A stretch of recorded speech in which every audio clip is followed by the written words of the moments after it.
Hey guys, welcome to another edition of Bloodshots, episode number 14.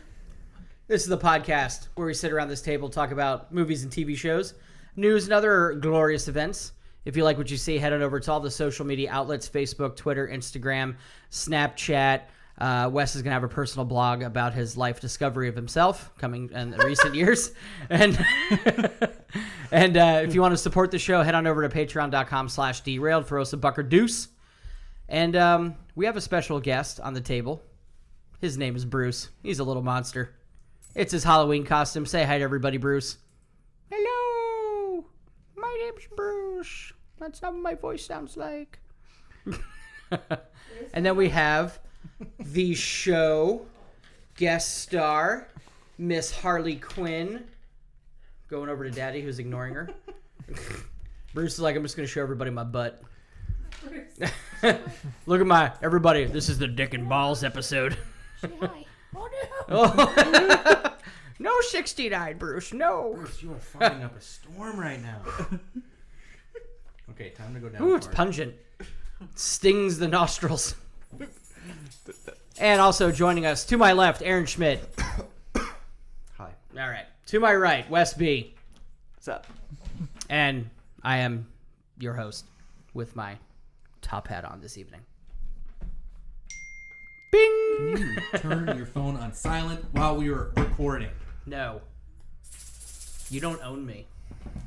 You do not own me. Get your fucking elbow off the table. The paperwork is being filed right now to change that. All right, so first up, we went and saw Keeping Up with the Jonesy Poos. You did not see that. No, that's the comedy that's... What? Telekinesis? That's the one that's essentially Mr. and Mrs. Smith, but from the perspective of their neighbors. Sure. That's what I've seen. Sure. Mm-hmm. Yeah, it's got John Hamm in it. Pretty funny guy. Gal Gadot, your fave. Super hot. And by the way, your wish came true. That scene was way longer. Nope, you didn't get the Gal Gadot stomach, so. But your wish did come true, and the scene was a lot longer than it had, definitely, you know. Definitely. She looked good all the way through it. Yeah. And to be fair, Isla Fisher, stunning. Yeah. Stunning. Mm-hmm. And to be next to Gal Gadot, like, she did fantastic. Yeah. Look-wise. Yeah, like, definitely. She's a beautiful woman. They're both Definitely. very, very beautiful. She's going to be one of those, like Jennifer Aniston, looks better with age. Yeah, definitely. She had awesome boobs. Yeah, She really did. big. Jesus. I was like, holy shit. I wonder if Vince Vaughn's like, God damn it. Yeah. Well, she's married to, what's his name? Yeah, Borat. Sasha. Yeah. Sacha Baron. They must have children. Those are definitely They do have children, yeah. childbearing breasts. I think they have 2 kids. Becca Tech. Wow, she's Look, 40. See how many kids they have. Wait, I'm looking it up right now. No, you're not the tech. You have to tell Wes why you didn't like the movie. It just wasn't a very good movie. Like, as a movie, you know? Like, as a film. But it's like just a slapstick comedy. I mean, it's not really... It's still a movie. She has 3. 3 kids, wow. Damn. Their names are huge. Olive. No, sorry, it's Montgomery. Moses. Their names are huge. Olive. Not that one. Huge. Fucking huge olives. Stop. Montgomery, Moses, Brian, Baron, Colin. Jesus. Moses, he had to throw the Jewish name in there. Baron Cohen. There's one that's Alula. Alula? Alula, Lottie, Miriam, Cohen. Wow. Crazy. Those are being some funny-ass, beautiful children. He dropped out of the fucking Freddie Mercury biopic. Did he really? Yeah, he just bounced. I wonder why. Really pissed off the remaining Queen members. Yeah. Yeah, I don't know why. I can't remember, but it was a while. Like, I was super excited because he would look just like him. Yeah. Just like him. He just dropped out. That's weird. It's very weird. Citing creative differences. Yeah. Ryan Reynolds got the director of the original Deadpool to quit because of creative differences. That was on my list. Can we talk about that later? Sure. Thanks. So back to the movie. It's just not a good movie. Like, I don't know. So being a comedy, did you laugh? Yeah. Okay, so it at least worked in as a comedy. Yeah. But like, it was Galifianakis's weakest stuff in a long time. Oof. Like he's a funny person, and like there was some stuff in there that was like, this is a really weird script. This is a really, some stuff hits because of the interactions that they're having and like the structure, but some stuff is just weird where it's not funny, and it's not funny for a reason. You know what I mean? It's very strange. I don't know. I don't have it in front of me. I just remember thinking. I'm using my head notes. Okay. Plot of the film. Galifianakis works for HR. Isla Fisher is a designer. Gal Gadot and John Hamm move in next door in their cul-de-sac, and they're special agents. And Isla Fisher gets fishy of them, finds out that they are special agents, and then they get mixed up in this thing. Because of Galifianakis' company, one of his neighbors ends up being like this guy who's trying to sell secrets. Because he works at a tech company. Everybody in this tech company has to use his computer to access the internet. Yeah. So they like come to check their fantasy stuff, like their fantasy baseball scores, and so John Hamm has to use Galifianakis' computer to figure out who was trying to sell these microchips to somebody. To like an arms dealer who turns out to be Patton Oswalt. Which is super funny because I like him. Oh, I love Patton. That was in the Oswalt. trailers, though. Yeah. Not the trailer I saw. Yeah, it was in the trailer. And yeah, I mean that's pretty much it. It's not outstanding. That there's your plot, and in a comedy, the only thing that matters is the jokes, and you guys really can't convey the jokes. There were some really funny parts. They're not even really funny. There were some funny parts, but they were from the trailer mostly.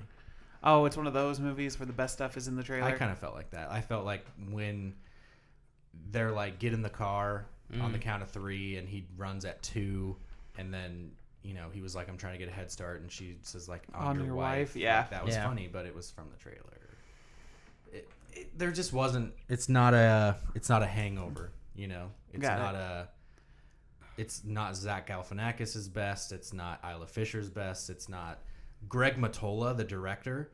He's fucking fantastic. And when I saw his credit at the end of it, I was blown away because the directing was like weak. What has he done? He did like Superbad and like all the. Wait, wasn't that Judd Apatow? He produced it, but Greg Mottola directs all of those movies. Oh. Yeah, he did Fantasyland or whatever with Eisenberg and Adventureland? Adventureland. He did that. He does all these like comedies that are like serious at the same time. You know what I mean? Yeah. He's fantastic. And if you watch Superbad, that is a beautifully directed comedy. And that's fucking hard to do because it's a comedy. Yeah. So when I saw his name at the end of it, I didn't know that going in. I was just like really let down. So then the question does fall: was his directing bad or was the script bad? The script was awful. So you can only direct so much. Exactly. It just makes me curious as to why he picked that movie to work on. It's probably going to involve a number followed by a bunch of zeros. You'd have to assume so. Or he's under contract with the studio to do like X amount of movies a year. So it's like, cool, I got to do a film of the script. Will make money. Happens a lot. The writer of that movie hasn't really done anything notable either. I don't know if he will. You, Me, and Dupree was the biggest thing that he. Yeah. That was not good. And Glory Days. That kind of sounds familiar to me. Yeah, I've heard of Glory Isn't Days. that the ice skating one? DAZE. No, it's like Potheads something. Yeah. Is that I think David Faustino and someone else movie? I don't know. You might be right. I remember seeing that years ago, renting it from the local video store. Has Ben Affleck in it, guys? Glory Days? Yeah. Oh my god. Maybe it's the sequel to Days of Confused. Ben Affleck, Sam Rockwell, and Megan Moore. Yeah, so like Greg Mottola directed 4 episodes of Newsroom. Mm-hmm. Which He's was a awesome. fucking beast. So this is just a blemish on his book. He did Paul with Yeah. Seth Rogen. Ooh. He does these comedies, Adventureland, yeah. Superbad. So He's Arrested definitely Development. on my list of like directors, and he directs comedies for the most part. Like that's saying something. So Like, he's I like- know who Greg Wow. Mottola is. Did you know that he directed The Day Trippers? Yeah, That's a fucking fantastic movie. that's what I'm saying. And like, Yeah, because most comedies you don't necessarily care about the director not at all. unless it's. But I know that God damn it, the director of The Hangover, like old school, like that guy. What's his name? I know who you're talking about. Can't think of his name, but like I know him. He's a good director. I know Greg Harold Mottola. Ramis. Yeah, he does a lot of Todd Todd Phillips. Phillips. Yeah. But Taking my so- job away over there. but comedies you No, I know just more remembered. for the jokes and the actors. Yeah. Directors. And I've seen Isla do better. I've seen Galifianakis do better. I've seen obviously John Hamm do better. Gal Gadot, I don't know. She's kind of just Yeah. hitting the scene, so she is what it is. Zach, though, I felt like he was the same kind of character like that political movie with Will Ferrell. Yeah, and that one was not good. It was almost like he was the I same like the sort of campaign. character. It wasn't the best, but That's how this is. not the best. It's But there's not the some best, but enjoyable it's- stuff. Like there's some jokes that are like, yes, Galifianakis is doing his thing, and then there's other jokes that was like he read that off a page and it was terrible. Yeah. And he's like, "This joke won't work, so I'm going to give The it my screenwriter, I minimum." don't know if he's going to get a job again. Okay, so not the director, not the actor's fault from what you saw. It's more the writer. I just can't believe they got all these people signed on. Yeah. Like this guy wrote this script and got Gal Gadot, John Hamm, Galifianakis, and Isla Fisher. Like, what? This will just be a movie they look back on and it kind of doesn't exist. No like, one will be talking about this movie in a week, to be fair, like and we're talking about it. Yeah. It's going to be the Sure, highest Gal rated Gadot episode. Did it before she was like Gal Gadot. What I heard was Yeah. that they filmed this before Justice League. Oh, yeah. Kind of like they Wonder filmed, well, not Justice League, but Batman v Superman. Okay. They filmed this beforehand, and now they're just kind of releasing it because it's a nothing movie, you know? Yeah. Same thing they did with Cabin in the Woods that has Thor in it, Chris Hemsworth. Yep. They filmed that way before Thor, but then he got popular after Thor, and then they released this. And, like, hopefully that'll help the movie. Exactly. They held it. That makes sense. I need So to I think watch it's the that same movie. thing. That makes 'Cause- sense, 'cause then why else would Gal Gadot do it? Yeah. She's gorgeous. Isla Fisher is gorgeous. Like the women in the movie are incredible as like actresses and comedians, and they're fantastic. And you have John Hamm in there. John Hamm's good. Yeah, he was good. Honestly, if they ever do a live action Archer, John Hamm is John Archer. Hamm is definitely a gorgeous man. So yeah, it's a wait for it on cable kind of movie. Watch it once and then you're good to get the comedic and visual of Gal Gadot. Yeah, just Gal Gadot, really. There's And- really nothing there. And Fisher. Yeah, definitely. Yeah. Westworld's way better. Any good trailers? Ooh, Good question. We need to take notes on trailers. the trailers were not Passengers too is memorable still for me. going. So we were joking because there was only 2 new trailers that we haven't already like talked about or seen, Okay, what were they? and they weren't even that great. Like they really weren't. I don't think. There was no Hacksaw Ridge. Nope. Passengers is still going. Yep. There was no Doctor Strange. There was, God, I don't even remember. Yeah, they didn't do the Matt Damon one again. They didn't do the Wall, Great Wall, or whatever. Yep. What were they? I don't know. They were I know it was not the good. Chris Pratt one. but Oh, I don't remember what I was saying. Why Him? We got that again. Oh, that's right. Yeah. James They were, Franco like, and the new ones were not movies I even like cared about. Yeah, that's what I'm saying. It wasn't. Or actually, no, there was one. There was a really good one that we were talking about. Oh shit! It seemed pretty intense. I can't remember. Oh man, We're gonna have to It's take gonna bother notes. me now. Bring one of your little notebooks or just pop out your phone just so you can get the names down. Mm-hmm. All right. Well, I'd also just say one thing. They're not trailers that stick with you. I really want to see Passengers though. That one always sticks with me. Passengers. Chris Pratt and I really wish we would have seen the Logan trailer, because the Logan trailer is pretty amazing. yeah, It's gonna bug me that. Jennifer Lawrence. They're on a spaceship that is. Oh, yeah, you were talking traveling. about that. Yeah, where they like wake up too early and everyone's gone or dead or something. Yeah. You don't know, but that's what they think. The new Brad Pitt movie looks good. The one that's directed by the Castaway and Forrest Gump guy. Oh, Fuck. What's his name? I hate this. It's called Allied. okay. And it's about takes place in World War II, and Brad Pitt meets a girl, falls in love, get married, and he's in the military, and he is then brought into a room and told that his wife may be a German spy, and if she is, he has to kill her. And then it gets super tense. Oh, I know the other two. Coming. Edge of 17. Edge of 17 was the other trailer. Oh, that's the one with Woody Harrelson, right? And Looks pretty adorable. And then Almost Christmas. That was the Black Family one. Yeah, Yeah. the Black Family one. That was the new one. But there was another one though that you were like, oh, that looks like it might be really good. Interesting. Hold on. Have you seen the that one that she just said?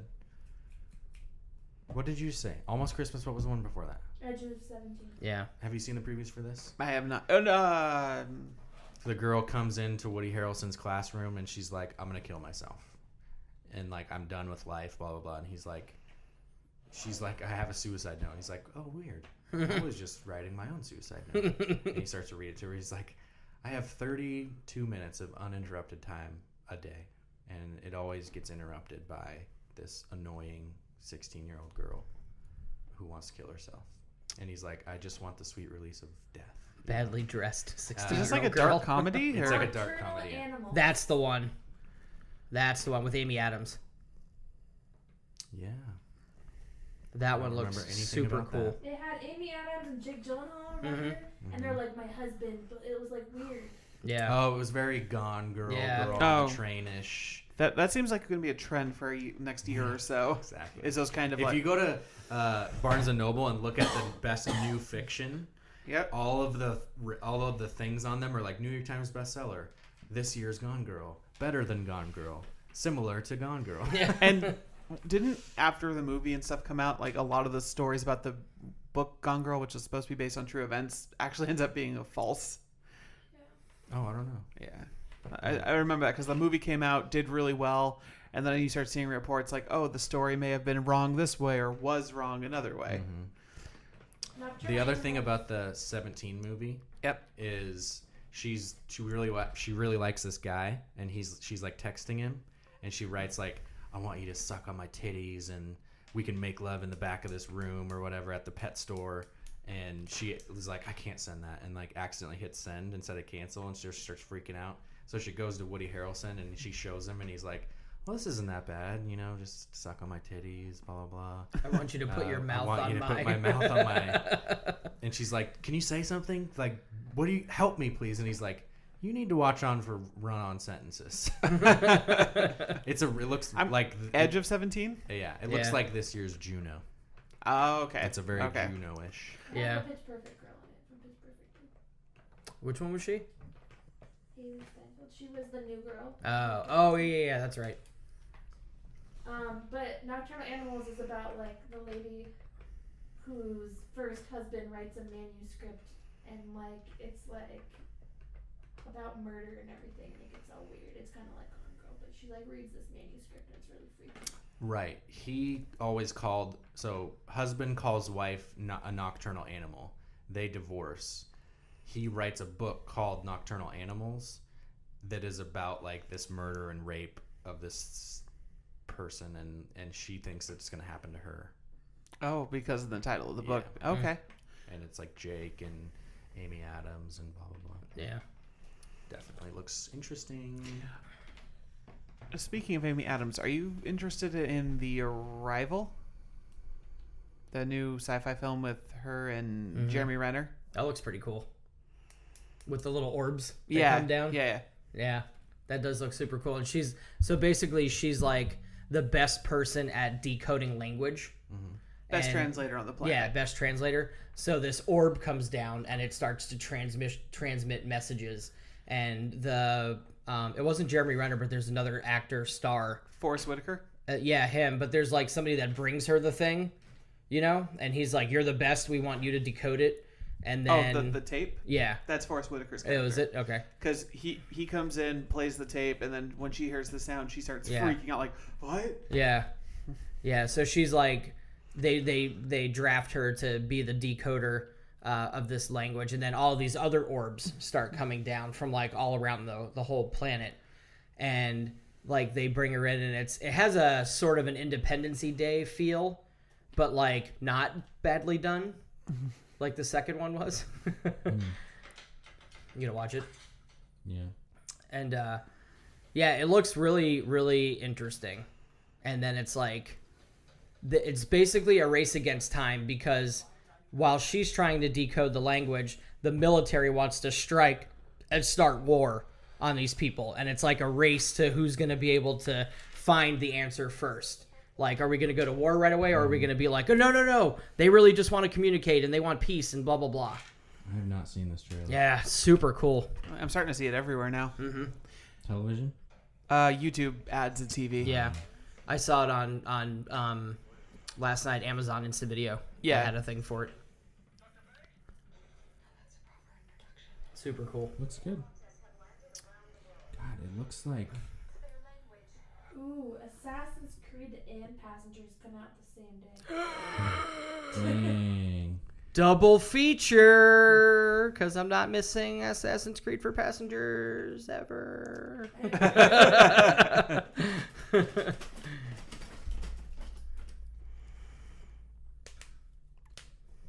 So what's in the news, sir? Well, first, before we hit the news, we'll dabble on, well, Westworld was really good, but Becca didn't see the episode yet. Bruce says no. So We can't talk about Westworld. Rick, Why? she hasn't seen it. Man. Okay, so Westworld was good. Go watch it. Fantastic. Really good. Starts to answer some questions finally. They are very anti-Lost, where someone gets asked a question and they actually answer it. Yeah. And it's like almost like, wait, are we supposed to know this already? Yeah. And Okay. it's like so good. It's not like this ambiguous answer of like, wait, what does that mean? Yeah.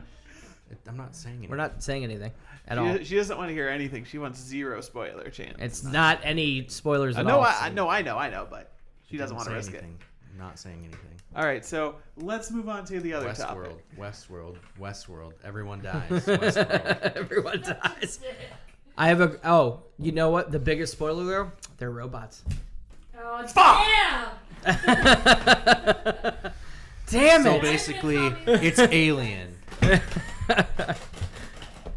So biggest premiere last night was Walking Dead. Walking Dead came back, hence the shirt Negan. We finally figured out this is Actually, definitely this is a spoiler Luke loaded. Spoiler. I know nobody here does whatever, My but cleavage. but for out there, this is spoiler loaded for Walking Dead. So the biggest season finale was Negan takes a bat to somebody. Rick. No, you Oh see, my god, they did it like the comic books? Did they You- kill Glenn? huh? Did they kill Glenn? Glenn, Yes. right? Yep. But The they bat did where it. They they twisted it. smashed his head in? Hold on, listen. They twisted it a little bit. So they first they killed the ginger dude, which I don't even know if he's in the comics. He might have been brought in just for the show. I can't remember his Abraham? name. Yeah, Abraham.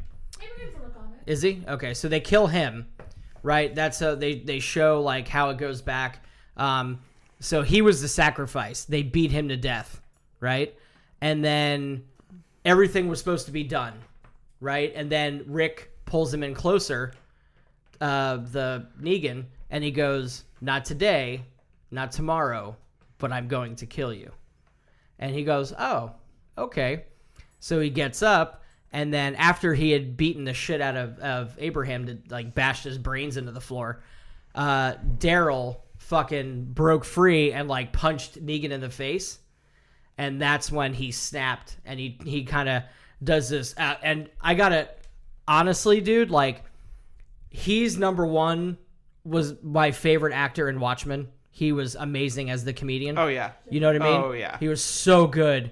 And then the way he plays this role it's fucking mind-blowing to me. He's amazing. He's sadistic. Like, his dialogue, his manner, like, everything about him is fucking perfect. And then he just turns around and he just makes you think that nothing's going to happen. And all of a sudden, bam, he just hits fucking Glenn right over the head, and then you see the blood splatter on fucking Maggie, like all on the side of her face, and then like the way they did it is like a perfect bat indentation, and his fucking eyeball is popped out a little bit and everything, and he's like still trying to talk, and he's like, oh, you're still trying to talk, even though I just smashed your fucking head in and made your eyeball pop out a little bit and everything. And it was such a sick scene, and then he fucking just whacks him, and then you just see him pounding and pounding and pounding on fucking Glenn's head. I mean, that's Oh how my it is in God, comics dude. too, so it's Yeah. the same way. Yeah, they did it fucking identical. Like, it was such an intense episode. I'm totally hooked back into it again. That's how Negan is in the comics, though. That's why Yeah. I like the comics more, is because they were all more like intense, and Yeah. and the show was just fucking like it just got away. And I was Yeah. like, this is done. I think it's coming back around. I really do. Getting him to be Negan was the best fucking thing the show's ever done. It is so good. So fucking good. And then he he grabs Rick, and he's like, we're going for a fucking ride. And he throws him into the mobile home and drives Rick out into the middle of this whole big fucking field of walkers, right? All over the fucking place. The thing is surrounded. He's got an axe with him, Rick's hatchet that he's been using lately. And he's like, you're going to learn why that this just happened. He takes Rick's hatchet, right? And he fucking throws it on top of the RV, out of the door on top of the RV. And he's like, go get my fucking hatchet. Or go get my axe. And Rick's just like looking at him, and he's like, the whole reason why this is happening is that look that you gave me, that you can't believe what I am doing to you right now. And he's like, we can't have that look. And he's like, get out there and get my fucking axe. Dude, like I'm telling you, this episode was amazing. He like kicks Rick out of the thing. Rick's got to fight off all these walkers. He climbs up the fucking thing, and he's laying on there. And then he's going through like flashbacks of fucking Glenn and everybody getting killed and shit. And like, it was so fucking intense. Rick like snaps out of it, grabs the axe. He's got to jump off the thing, like hack up a bunch of fucking walkers. And then he's getting ready to get killed finally. Then Negan kicks the window out and like shoots everybody with a machine gun and like clears a path. And he's like, bring me my fucking axe. And it's like, it's so intense that he gets back in, drives back to the scene where everybody's on their knees, like execution style, when he batted everybody. And he's like, I know, like, you know. I don't think Rick understands.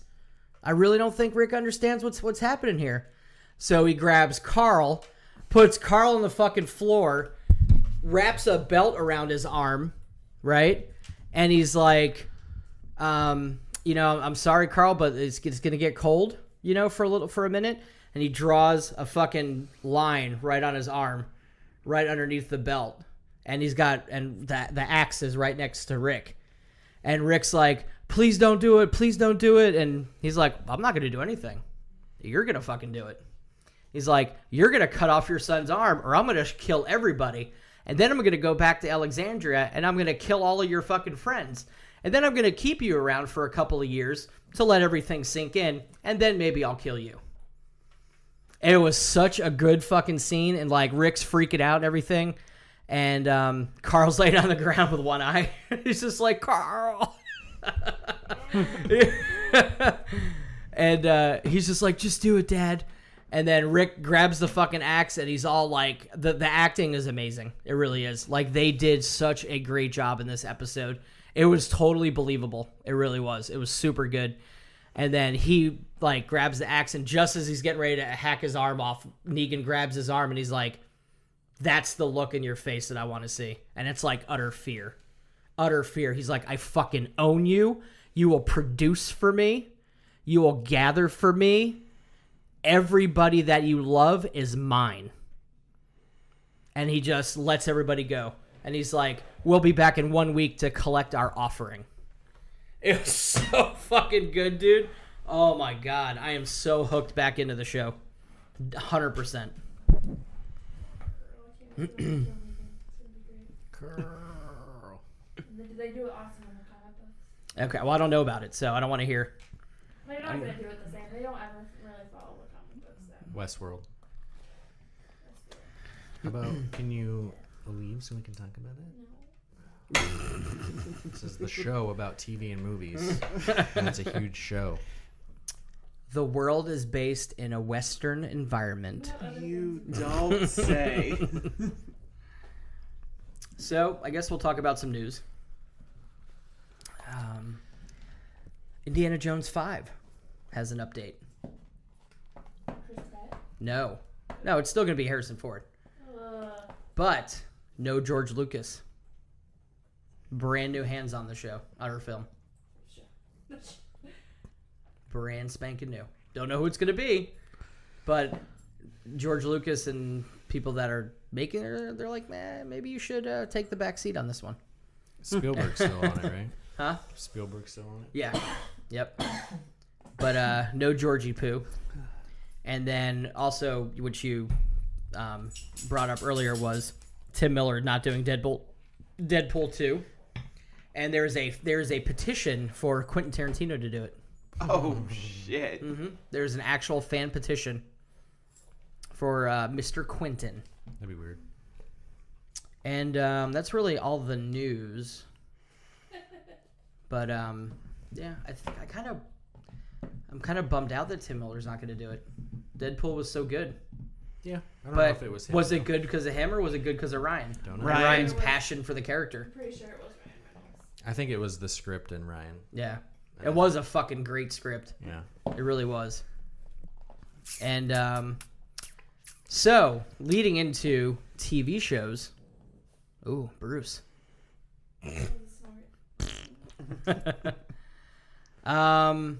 What are your favorite TV intros of all time? Let's do a top 3. Starting with you, Sugar Plum. All right. Number 3. Firefly. I don't know if that intro wasn't like amazing. Stargate Atlantis. Star Trek: The Next Generation. Oh, I hate you. That was my number 2. Damn it, Wes. You want to see my number 2?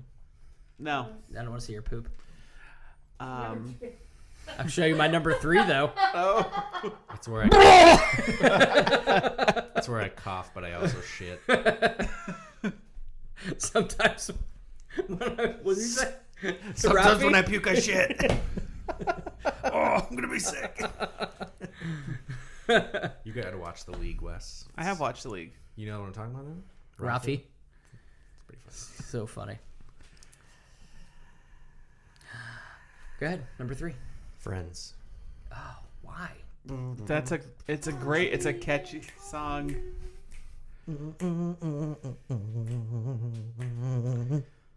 Friends. See, that's the intro. Seinfeld wins. Seinfeld's my not number really 3. an intro. though. Yeah, I was gonna say Doesn't it's have not an intro. really an intro. How was 'cause- The Office not your favorite? Top 3. That was my number 3. Thanks for ruining my number 2. Number 2. Friends is iconic. It is beautiful. It is tremendous. No one has more respect for Friends than me. Yeah, Seinfeld doesn't have an intro though. It's just him doing stand-up. Oh, that's true. Yeah, and then it just goes or whatever. However that goes. It just does a number Yeah. 3. Seinfeld might be a better show, but we're talking about intros here, boss. So Yeah. maybe put that hat on the other side. Yeah. Okay, go ahead. Give us your number 3. League of Their Own. It was a great TV show. Dummy. God, you stole my fucking thunder, Wes. You're still on 3, though. He stole your number 2. Oh, well, I said Seinfeld. I still like the Seinfeld is intro. not an intro. It'll be whatever the fuck I want it to be.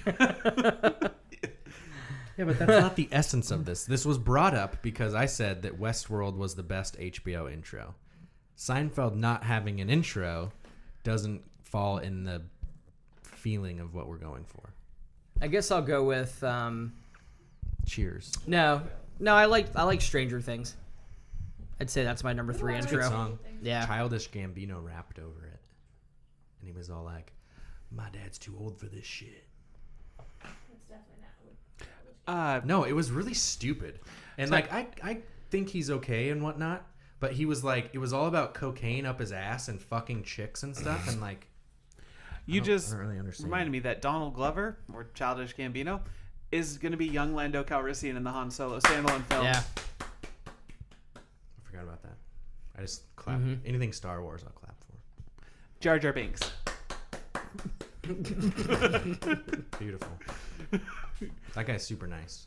No, the guy is great, but Yeah. Jar Jar is. Number 2. George Lucas. Cowboy Bebop. Of course. Sing it.